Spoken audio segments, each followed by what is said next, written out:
Study about the respiratory pediatrics. So इसमें ये है कि कौन से हमने टॉपिक्स करने हैं उनको मार्क कर लें सबसे पहले इंडेक्स पे। तो इसमें से first of all we discuss about acute respiratory infections और then acute epiglottitis in croup, और फिर होगा ब्रोंकियो जो है ब्रोंकियोलाइटिस होगा। इसके अलावा जो मेडिसिन में हम डिस्कस कर चुके हैं, निमोनिया, प्लूरल एफ्यूजन, न्यूमोथोरक्स और एस्थमा, ये चारों टॉपिक्स हमने मेडिसिन में पढ़ लिए हुए हैं। यहाँ से हम जस्ट गो थ्रू करेंगे और इसके यूक्यूज़ देखेंगे, ठीक है। और फिर cystic fibrosis not such an important topic. और फिर हम चलते हैं टॉपिक्स की तरफ, इसको स्टार्ट करते हैं। सो एक्यूट रेस्पिरेटरी इन्फेक्शंस जो होते हैं ना, ये दो तरह के होते हैं। अपर रेस्पिरेटरी ट्रैक्ट इन्फेक्शंस होते हैं और लोअर रेस्पिरेटरी ट्रैक्ट इन्फेक्शंस होते हैं।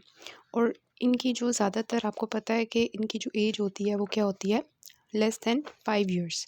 जो छोटे बच्चे होंगे उसके अंदर ये मोस्टली जो है ना, बहुत ज़्यादा बच्चे जो है कंप्लेन के साथ आते हैं, और पीडियाट्रिक्स में मोस्टली ये बच्चे होते हैं। तो 80% केसेस में अपर रेस्पिरेटरी ट्रैक्ट इन्फेक्शंस के साथ आते हैं और 20% केसेस में लोअर रेस्पिरेटरी ट्रैक्ट इन्फेक्शंस के साथ आते हैं, ठीक है।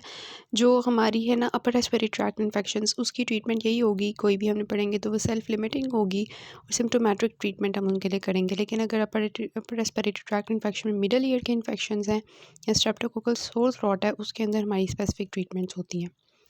नेक्स्ट उन्होंने बताया हुआ है कि हमारा जो मेन एम होता है ना, वो ये होता है अंडर 5 जो बच्चे हैं उनके अंदर एक्यूट रेस्पिरेटरी इन्फेक्शंस हैं, इनको हमने ट्रीट करना है ताकि बच्चों की जो मोर्टेलिटी है उनको रिड्यूस किया जा सके और हम यूज़ ऑफ एंटीबायोटिक्स जो है उसको भी अच्छे तरीके से कर सकें, रैशनलाइज करें उसके ट्रीटमेंट उनके यूज़ को। तो ये हमारी चीज़ होती है, और उनको हम किस तरह से प्रिवेंट कर सकते हैं, कौन सी स्ट्रेटजीज़ हैं इन रेस्पिरेटरी ट्रैक्ट इन्फेक्शंस को ट्रीट करने के लिए। तो that is immunisation, breast feeding और standard care according to WHO guidelines. So इसकी एटियोलॉजी क्या है? रेस्पिरेटरी ट्रैक्ट इन्फेक्शंस में मोस्ट कॉमन जो है, जो पाकिस्तान में बच्चे अफेक्ट होते हैं, वो निमोनिया के साथ होते हैं, और वायरल भी हो सकता है और बैक्टीरियल निमोनिया भी हो सकता है। इसमें स्ट्रेप्टोकोकस निमोनिया एच इन्फ्लुएंजा है, और इसके अलावा जो है, इसके अलावा स्टेफ ऑरियस है और ग्रुप ए स्ट्रेप्टोकोका है। क्लिनिकल साइंस मोस्टली ये होते हैं निमोनिया के डायग्नोसिस के लिए कि बच्चे जो आपके पास आएंगे वो बहुत ज़्यादा तेज़ तेज़ सांस ले रहे होंगे और उनकी लोअर चेस्ट होगी वो इनड्रॉ होगी। क्यों? क्योंकि जो उनके रेस्पिरेटरी मसल्स हैं ना, एक्सेसरी मसल्स, वो बहुत ज़्यादा बच्चे जो है उनकी सांस लेने के लिए यूज़ कर रहे होंगे, तो चेस्ट इनड्रॉ हो जाएगी। अब ये बहुत इंपॉर्टेंट टेबल होता है जो हमने क्लिनिकल साइंस फॉर निमोनिया के लिए देखना होता है कि अगर बच्चा 2 महीने से छोटा है तो उसकी अगर 60 ब्रेथ्स पर मिनट हैं या उससे ज़्यादा हैं तो हम कंसिडर करेंगे कि ये फास्ट ब्रीदिंग है। इसी तरह 2 मंथ से लेके 11 मंथ्स तक के बच्चे के अंदर 50 ब्रेथ्स काम करते हैं, और 12 मंथ से लेके 5 इयर्स तक का 40 ब्रेथ्स का करते हैं। तो देखें 60 50 40, जैसे जैसे बच्चा बड़ा होता जाता है उसकी ब्रेथ्स जो हैं वो रेस्पिरेटरी रेट कम होता जाता है। तो हमने पहले जो है 2 महीने तक का देखना है, फिर 11 मंथ्स का और फिर 5 इयर्स तक का। तो ये आपका होता है, क्या है, आपको कैसे पता चलेगा कि बच्चे की फ़ास्ट ब्रीदिंग है या नहीं है? तो वो हमें इनसे पता चलेगा, रेस्पिरेटरी रेट से, ठीक है। जो हमें पता होगा कि इतने बच्चे की इतनी फ़ास्ट ब्रीदिंग है, ये नॉर्मल है, ये नॉर्मल है। फिर ये एक चीज़ होती है नेज़ल फ्लेयरिंग, उसमें आपको नज़र आ रहा है छोटू सा नाक होता है, तो वो रेस्पिरेशन करने के लिए, सांस अंदर लेके जाने के लिए, क्योंकि सांस मुश्किल से अंदर जा रही होती है, रेस्पिरेटरी डिस्ट्रेस का बच्चा होता है, तो वो अपनी नाक को थोड़ा सा खोलता है। तो ये जो खोलने के लिए, सांस ज़्यादा अंदर लेके जाने के लिए नाक जो है वो खोलनी पड़ती है उसको, this is known as nasal flaring. ये आपको जगह जगह मिलेगा। फिर वो बताते हैं कि हमने जो है वो अगर उसको कफ़ है या कोल्ड है, तो मोस्टली आपके पास जो है ना बच्चे इसी तरह आते हैं कि उनको नज़ला ज़ुकाम हो जाता है, गला खांसी करे होते हैं बच्चे। तो यहाँ पे पाकिस्तान में तो देखा जाता है कि हर बच्चे को एंटीबायोटिक स्टार्ट करवा देते हैं, लेकिन वो अच्छी चीज़ नहीं है। बच्चों को घर में अच्छा ट्रीट कर सकते हैं हम, किस तरह से? वही जो माएँ पिलाती हैं, देसी टोटके आज़माती हैं, जिसमें ग्रीन टी विद हनी, कहवा और जोशांदा, उनसे ही बच्चे ठीक हो जाते हैं। आपको आगे जाने की ज़रूरत ही नहीं पड़ती अगर बच्चे सिंपली कोल्ड या कफ़ के साथ आ रहे हैं। तो इतनी हैवी एंटीबायोटिक्स जो है वो स्टार्ट करने का कोई तरीका नहीं है कि हम स्टार्ट कर दें। इसके बाद जो आपका एक्यूट रेस्पिरेटरी इन्फेक्शंस में मैंने आपको बताया कि कौन से होते हैं अपर रेस्पिरेटरी, लोअर रेस्पिरेटरी, जिसमें अपर रेस्पिरेटरी ज़्यादा होते हैं, और मैंने आपको बताया कि कौन से ऑर्गेनिजम्स इसमें इन्वॉल्व होते हैं, और इनमें क्लिनिकल साइंस ऑफ निमोनिया के साथ बच्चे किस तरह से आते हैं, और आपने फास्ट ब्रीदिंग को कैसे रूल आउट करना होता है, और आपने जो है वो देसी टोटकों का की तरफ रहना होता है अगर सिंपली कोल्ड या कफ है। तो ये है एक्यूट रेस्पिरेटरी इन्फेक्शंस का छोटा सा टॉपिक। उसके बाद आ जाता है आपका टॉपिक एक्यूट फ्रेंजाइटिस। वो इम्पॉर्टेंट नहीं है, बस उसमें आपको ये पता होना चाहिए कि उसमें फेरिंक्स की इन्फ्लेमेशन हो जाती है। फिर टॉन्सिल एंड एडिनॉइड्स हैं, ये भी इंपॉर्टेंट नहीं है, उसमें ऑब्वियसली टॉन्सिल्स होते हैं, एडिनॉइड्स होते हैं, उनकी इन्फ्लेमेशन हो जाती है, तो टॉन्सिलाइटिस एडिनाइटिस वगैरह जो है वो हो जाता है। नेक्स्ट जो हमारा टॉपिक आता है डैट इज़ एक्यूट एपिग्लोटाइटिस, लेकिन इसको हम बाद में देखेंगे, अभी हम क्रूप देखेंगे। सो क्रूप के आपके पास जो है वो 2 यूक्यूज़ आए हुए हैं। इसमें पहला यूक्यू देखें कि 11 मंथ्स की बच्ची है, छोटी सी बच्ची है 11 मंथ्स की, और वो किस तरह से आ रही है, बुखार हुआ हुआ है उसको, और इसके अलावा जो है उसको बार्किंग कफ है। This is very much important thing. और इसके अलावा उसको सांस में लेना भी मसला हो रहा है, और उसकी बहुत टिकनिक हुई हुई है, मतलब तेज़ तेज़ सांस ले रही है, फास्ट ब्रीदिंग है उसकी, स्ट्राइडर है उसको। स्ट्राइडर मीन्स के उसकी नैरोड एयरवेज हैं, जिसकी वजह से जब उसके अंदर से हवा पास करेगी तो एक साउंड आएगी, स्ट्राइडर। ये मैंने शॉर्ट्स में भी एक आपको जो है वो जब हम ईएनटी पढ़ते होते थे तब मैंने आपको शॉर्ट्स में भी इसकी वॉइस आपको अपलोड की थी। इसके अलावा सब coastal and inter coastal recessions हैं। सो सब कोस्टल मतलब ये कि रिब्स के नीचे, और इंटर कोस्टल मतलब रिब्स के दरमियान में रिसेशंस हुई हुई हैं। मतलब इस तरह से कि एक्सेसरी यूज़ ऑफ मसल्स की वजह से वो हो जाती हैं। This recessions show that this is a sign के रेस्पिरेटरी डिस्ट्रेस हुआ है बच्चे को। तो ये क्रूप की चीज़ें हैं जो हमने हाईलाइट की हुई है, barking cough, stridor, sub costal intercostal recessions. इसमें से जो चीज़ बहुत इंपॉर्टेंट है that is barking cough and stridor. फिर दूसरा जो यूके है उसमें देखें कि 1 साल का बच्चा है और उसको लो ग्रेड फीवर है, फ्लू है एक दिन से, स्ट्राइडर हुआ हुआ है उसको, इसके अलावा रेस्पिरेटरी डिस्ट्रेस है। अब उसकी जो एक्सरे है उसमें हमें सब ग्लॉटिंग नैरोइंग नज़र आ रही है। इसमें आपको कोई बार्किंग कफ का नहीं दिया हुआ, ठीक है, लेकिन इसमें अगेन स्ट्राइडर एक चीज़ है और सब ग्लॉटिक नैरोइंग जो है ना, ये 2 चीज़ें हैं जो आपको क्रूप की तरफ लेके जाएंगे। इसके टॉपिक की तरफ चलते हैं। जो क्रूप है ना, उसका दूसरा नाम होता है लेरेंजियोट्रेकियाइटिस। मतलब ये कि आपको जो है पता होगा कि लैरिंक्स होता है, उसके नीचे ट्रेकिया होता है। तो लैरिंक्स और ट्रेकिया की जब इन्फ्लेमेशन होती है तो उसको हम क्या कहते हैं, लेरेंजियोट्रेकियाइटिस, और ये क्रूप का दूसरा नाम है। अब यहाँ पे आपको नज़र आ रहा है लैरिंक्स जो है वो इन्फ्लेम्ड है बच्चे का, ये छोटा बच्चा आपको नज़र आ रहा है। तो ज़्यादातर जो बच्चे होते हैं वो, मतलब जो आपको ग्रुप के बच्चे मिलेंगे ना, वो 3 मंथ्स से 5 इयर्स तक के बच्चे होंगे। ये आपने चीज़ याद रखनी है, और मोस्टली बॉयज़ होंगे। ये आपको लड़का बच्चा नज़र आ रहा है, और विंटर मंथ्स में आएंगे।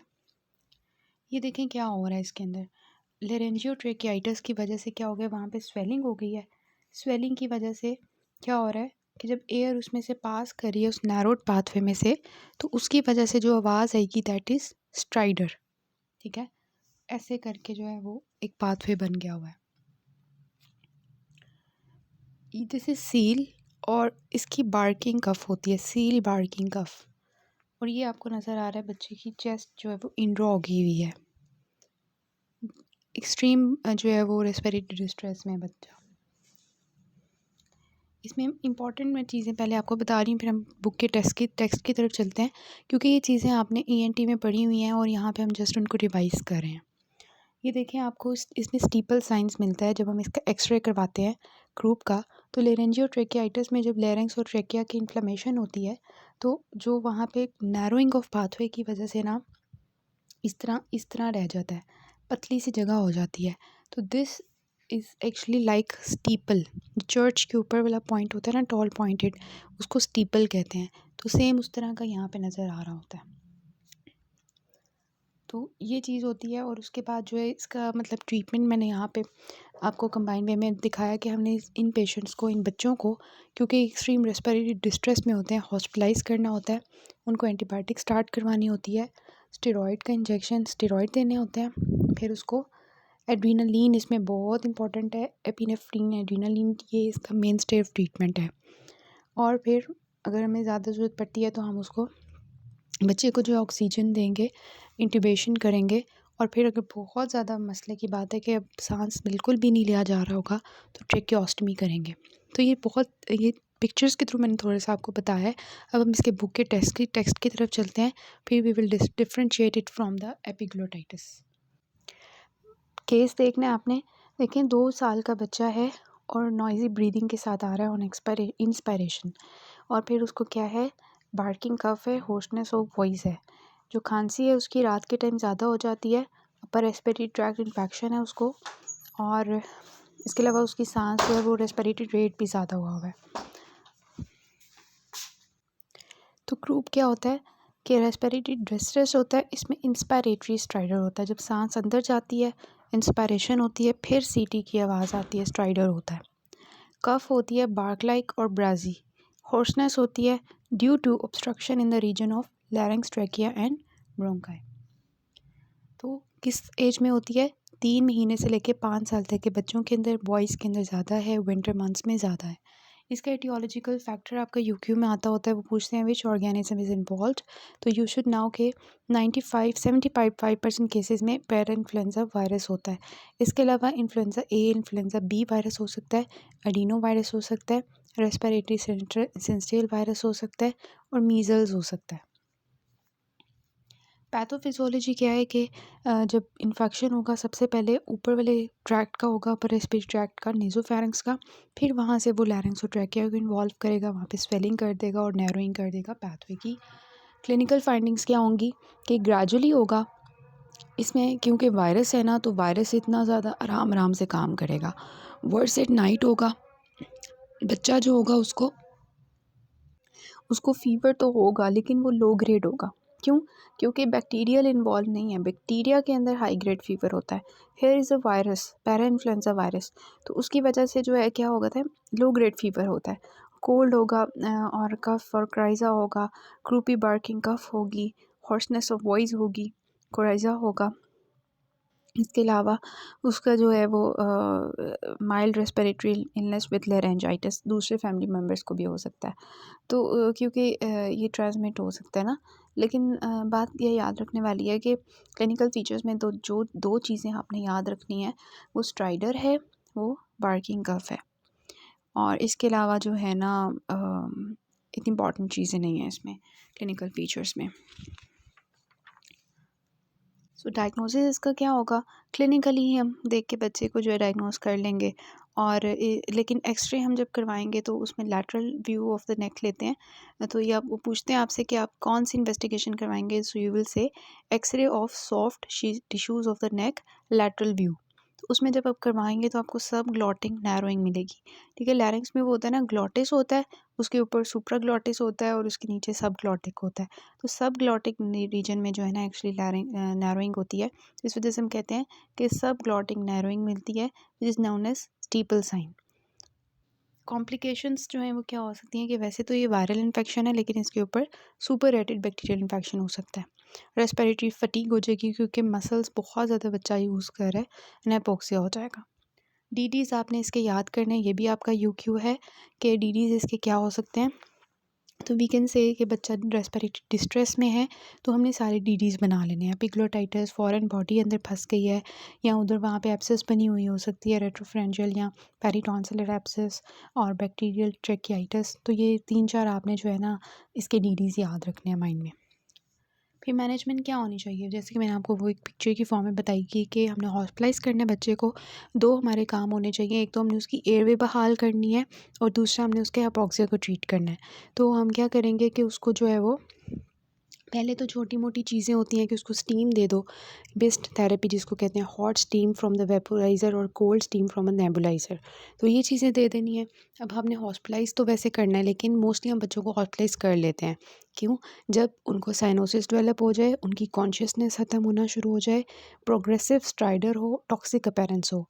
इस केस में हमने उसको हॉस्पिटलाइज़ करना है, उसको जल्दी-जल्दी ऑक्सीजन देनी है, ह्यूमिडिफाइड ऑक्सीजन देनी है, उसकी हमने पल्स ऑक्सीमेट्री लेते रहना है, उसकी एबीजीज़ हमने मॉनिटर करते रहना है बच्चे की, ये उसकी ऑक्सीजन सही जा रही है बॉडी में, हाइपॉक्सिया तो डेवलप नहीं हो गया। और एक चीज़ जो मैंने आपको पिक्चर में दिखाई थी दैट वाज़ एपिनेफ्रीन। तो एपिनेफ्रीन जो है इसमें नेबुलाइज्ड फॉर्म में देनी होती है, मिक्सचर बना के देना होता है, प्योर फॉर्म में नहीं हम देते। रेसेमिक मिक्सचर होता है इसका नॉर्मल सेलाइन के साथ, तो वो एयर एक्सचेंज में हेल्प करता है। लेकिन ये होता है कि क्योंकि ये नेबुलाइज़ फॉर्म में थोड़ी देर के लिए मतलब इसका इफ़ेक्ट होता है और इस वजह से इसको बार-बार देना पड़ सकता है। तो रिपीटेड नेबुलाइज़ेशन करनी पड़ती है क्योंकि थोड़ी देर के लिए काम करता है। फिर इसके अलावा इसमें ग्लूकोकॉर्टिकॉइड्स का इंजेक्शन है, दैट इज़ इंट्रामस्कुलर डेक्सामेथासोन। ये ऑब्वियसली जो है वो इन्फ्लेमेशन जो भी हुई होगी, रेड स्वेलिंग वगैरह उसको कम करेगा। एंटीबायोटिक्स हम देंगे जब हमें लग रहा हो कि ऊपर सुपर रेडिड बैक्टीरियल इन्फेक्शन भी हो गया है। और कॉन्ट्रा इंडिकेशंस के हैं, सिडेटिव्स हमने नहीं देना क्योंकि रेस्पिरेटरी डिप्रेशन कर सकते हैं। एक्सपेक्टोरेंट्स हमने नहीं देने, ब्रोंकोडायलेटर्स हमने नहीं देने क्योंकि ये लेरिंग्स और ट्रैकिया का है। यहाँ पे ब्रोंक्यूल्स का क्या काम है कि हमने ब्रोंकोडायलेटर्स दें। और फिर एंटीहिस्टामिन्स भी हमने नहीं देने। तो क्या चीज़ें हमने की, हमने जो है उसका हमने हाइपॉक्सिया ट्रीट किया, हमने उसका जो है वो एयर वे मेंटेन किया। तो हमने कब उसको हॉस्पिटलाइज़ किया, हमने उसको ऑक्सीजन थेरेपी दी, हमने उसको जो है वो नेबुलाइज्ड फॉर्म में, इसके अलावा हमने उसको जो है वो एपिनेफ्रीन दी है, उसको डेक्सामेथासोन दिया है, उसको एंटीबायोटिक्स दी हैं। तो ये हमारा इस तरह से ट्रीटमेंट चलता होता है। Next is acute epiglottitis. तो ये वाला जो क्वेश्चन है ये इतना यूक्यूज़ के इम्पॉर्टेंट नहीं है, एमसीक्यूज़ के लिए, या इसको हमने डिफरेंशिएट करना होता है ग्रुप से। तो देखें, एक 6 साल का बच्चा है और वो जो है हाई ग्रेड फीवर के साथ आ रहा है, सोर थ्रॉट के साथ आ रहा है, इंस्पिरेटरी स्ट्राइडर के साथ आ रहा है, ड्रूलिंग ऑफ स्लाइवा के साथ आ रहा है और उसकी कैरेक्टरिस्टिक सिटिंग पोस्चर है, ट्राइपॉड पोजीशन जिसको हम कहते हैं। तो ये एपिग्लोटाइटिस है। एपिग्लोटिस की इन्फ्लेमेशन को हम क्या कहते हैं? एपिग्लोटाइटिस। एपिडेमियोलॉजी में इसकी जो चीज़ याद रखनी है वो ये है कि इसमें बैक्टीरिया की इन्फेक्शन होता है, एच इन्फ्लुएंजा का। ग्रुप में क्या था? पैरा इन्फ्लुएंजा वायरस था। इसमें क्या है? एपिग्लोटाइटिस में बैक्टीरिया है, कौन सा? एच इन्फ्लुएंजा का। और इसके अलावा स्टेप निमोनिया, स्टेप ऑरियस भी हो सकते हैं, लेकिन आपने एच इन्फ्लुएंजा याद रखना है। क्लिनिकल फाइंडिंग्स में क्योंकि यहाँ पे बैक्टीरियल इन्फेक्शन है, इस वजह से ये हाई ग्रेड फीवर के साथ बच्चा आएगा, moderate to severe respiratory distress के साथ आएगा। ड्रूलिंग इसमें बहुत इंपॉर्टेंट होती है कि जो है ना वो क्योंकि एपिग्लोटिस बिल्कुल इधर पीछे होता है ना, बिल्कुल लेरिंक्स के ऊपर होता है, तो इस वजह से ना वो सांस में इतना मसला होता है कि सलाइवा सारा बाहर आ रहा होता है, वो अंदर जा ही नहीं पा रहा होता। और फिर जो है इसके अलावा एपिग्लोटिस जो है क्योंकि इन्फ्लेमेटेड होता है, इन्फ्लेमेशन हुई होती है उसकी, तो वो लार्ज चेरी रेड होता है, लेरिंजोस्कोपी में हमें नज़र आता है। और फिर ये होता है कि ऑब्वियसली सीबीसी हमने ग्रुप में करवानी थी ना, तो उसमें हमें सीबीसी में कोई ल्यूकोसाइटोसिस नहीं मिलेगा क्योंकि वहाँ पे कोई बैक्टीरिया इन्फेक्शन नहीं था। लेकिन यहाँ पे हमें ल्यूकोसाइटोसिस मिलेगा जिसमें हमें पोलीमॉर्फ मिलेंगे, न्यूट्रोफिल्स मिलेंगे। फिर हमें जो है इसमें जो एक्स-रे नेक में मिलता है वो हमें थंब साइन मिलता है। जो ग्रुप होता था वहाँ पे हमें स्टीपल साइन मिलता है, एपिग्लोटाइटिस में हमें थंब साइन मिलता है। उसके बाद जो है मैनेजमेंट में जनरल और स्पेसिफिक होती है। तो हमारी क्योंकि एक इमरजेंसी कंडीशन है, पेशेंट से, बच्चे से बिल्कुल सांस नहीं लिया जा रहा, तो इसकी जो एज होती है ना वो मैं आपको बताना भूल गई हूँ कि बच्चे जो हैं वो 2 साल से 5 साल के होंगे। ग्रुप में मोस्टली छोटे बच्चे होते हैं और 3-3 महीने के भी आ जाते हैं आपके पास। एपिग्लोटिस में जो है ना 2 साल से 5 साल के बच्चे होते हैं। तो इसमें देखें, अब उसकी बहुत बुरी हालत है, सांस नहीं लिया जा रहा, तो सबसे पहले हम उसकी एयरवे सिक्योर करेंगे, उसके बाद हम उसको ऑक्सीजन देंगे, उसकी इंट्यूबेशन करेंगे, फिर उसके जो भी बैक्टीरिया हैं उसके कल्चर ले लेंगे, उसको फ्लूइड इलेक्ट्रोलाइट सपोर्ट देंगे, मतलब ये सारी इमरजेंसी ट्रीटमेंट चल रही है। फिर उसको आईवी एंटीबायोटिक्स देंगे। अब यहाँ पे एंटीबायोटिक्स का बहुत इंपॉर्टेंट है क्योंकि यहाँ पे बैक्टीरिया हैं, तो 7 से 10 दिन के लिए देते हैं। सेफ्ट्राइक्सोन हम इसमें देते हैं या सिफोटेक्सीन देते हैं। रिफेम्पिन की प्रोफिलैक्सिस देते हैं। और अगर एक्यूट लेरिंजियल स्वेलिंग है ड्यू टू एलर्जिक रिएक्शन तो हम इसमें एपिनेफ्रीन और कॉर्टिकोस्टेरॉइड्स देते हैं। सो ये एपिग्लोटिटिस में देखें कि हमने जो है लेरिंजियोस्कोप से देखा तो हमें जो है वो चेरी रेड एपिग्लोटिस नज़र आया और ये हमें थंब साइन मिलता है ऑन द एक्सरे, ये वाला। This is thumb sign. तो इसमें क्या है, डिस्ट्रेस है, ड्रूलिंग है, डिस्फेजिया, डिस्फोनिया, डिस्पेप्सिया, डिस्निया। और ये ट्राइपॉड पोजीशन होती है इन द एक्यूट एपिग्लोटाइटिस बच्चे की।